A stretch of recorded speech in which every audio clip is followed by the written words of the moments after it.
Lockdown, social distancing, quarantine.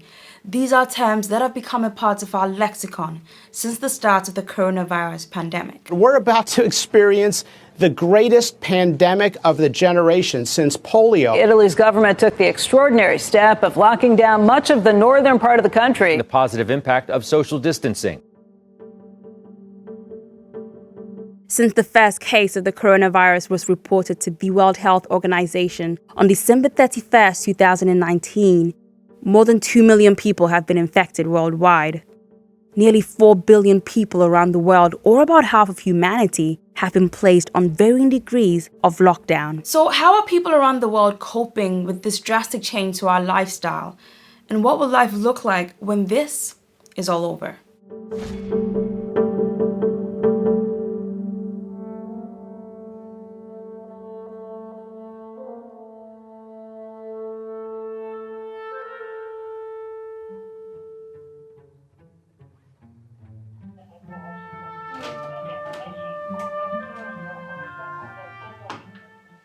That's Elena Perazzi. She has been quarantined in her home in Venice since March 9th, when Italy became the first democratic country to implement a nationwide shutdown since World War II. The first few days has been the scary time. I was imagining how it could be Venice during the wartime.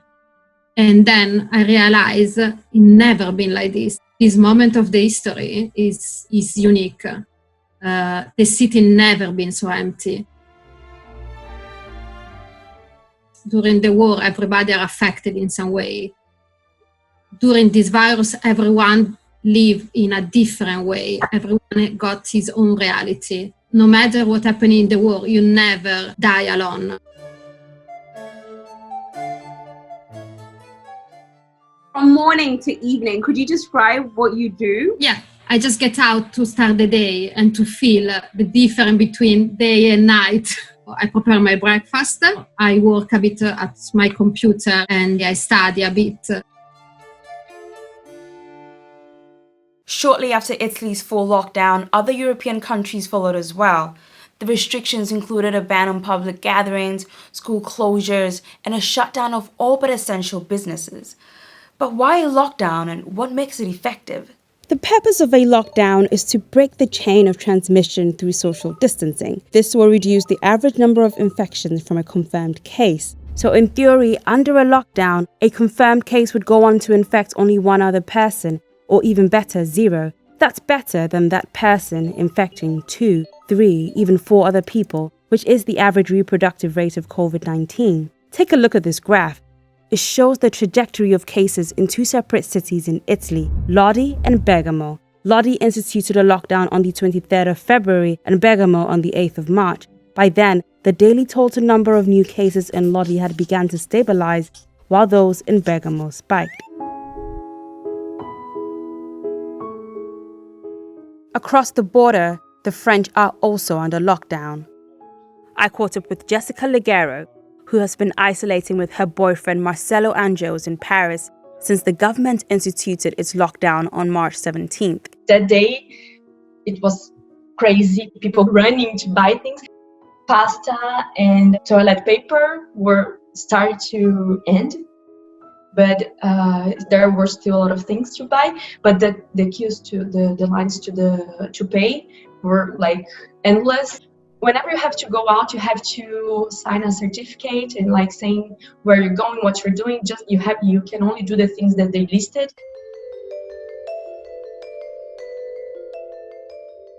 With swaths of Europe under lockdown, it has triggered a lot of uncertainty about when and how people can return to some semblance of normalcy. What I miss the most is the freedom to do whatever I want. Move around the country, visit friends. While there are a lot of questions about how long these lockdowns will last, what is certain is the economic impact of them. The International Monetary Fund estimates that the global economy will shrink by 3% in 2020, a stark revision from its earlier prediction of a global expansion by 3.3%. Italy's economy will shrink by 9.1%, worse than the 7.5% contraction expected for the Eurozone. The situation is especially dire because the country was already burdened with growing debt and a stagnant economy. At the end of 2019, Italy had nearly $2.7 trillion in public debt, while its economy grew by a mere 0.3%.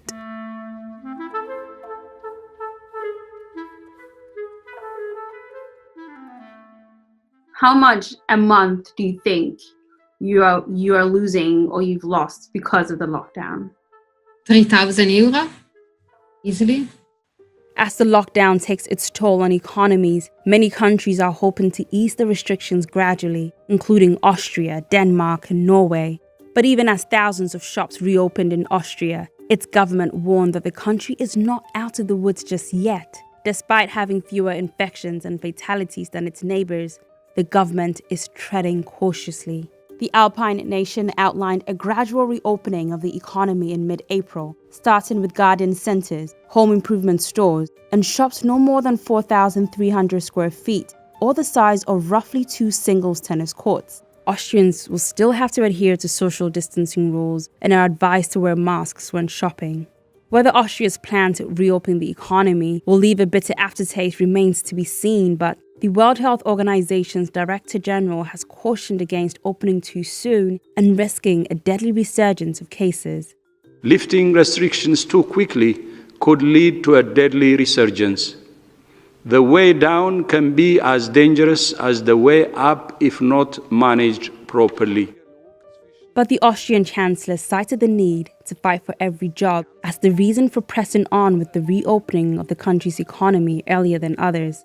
For most European countries, however, the end of the lockdown is still uncertain.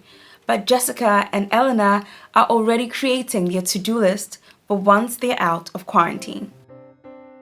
We're gonna go out here in Venice and do what we used to do. It seems like at that time normal, and now we'll enjoy so much, be together, have a meal, have a dinner, and walk around all Venice with no restriction. The first thing I think it would be to go to the park, because they closed all the parks here. I don't know, I think it would be nice to just, in the sun, I miss the sun. Take a walk, yeah. Thanks so much for watching our video. Comment below and let me know if you're on lockdown too. And as usual, don't forget to subscribe.